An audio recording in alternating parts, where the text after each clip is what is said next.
What is our relationship to the sacred? I believe that can be summed up in the words of Joseph Campbell.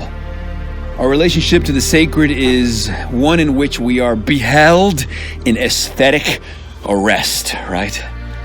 These are the moments that take our breath away, transitory, enchanted moments in which man must have held his breath, moments in which we are compelled into aesthetic contemplations we barely understand or desire, face to face with something commensurate to our capacity for wonder. So our relationship with the sacred is our relationship to what Michael Pollan describes as a sense of first sight, unencumbered by knowingness. The putrid, nodding resignation, the been there's and seen that's of the adult mind, that jadedness, that sedatedness that pretends to have seen it all before, that pretends to know it all, that has leapfrogged to the conclusion of whatever is showing up so that nothing is ever engaging. Our relationship with the sacred is what Timothy Leary described as experiencing afresh, the hardly bearable, barely bearable ecstasy of direct energy exploding on our nerve endings. It is hurling ourselves into the abyss. Our relationship with the sacred is our relationship with the timeless. The sacred is the answer to the problem of human existence. And what is the problem of human existence? Our finitude, right? The explicit awareness that you're a breathing piece of defecating meat destined to die and ultimately no more significant than a lizard or a potato, according to Sheldon Solomon. This is the worm at the core. This is the faint disquiet that haunts our dreams.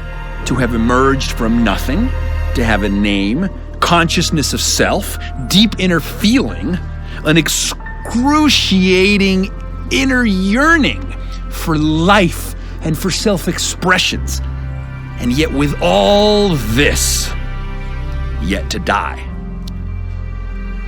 Human beings, said Ernest Becker, are in quite the predicament. We have the mental capacity to ponder the infinite, seemingly capable of anything, mainlining space and time through the optic nerve.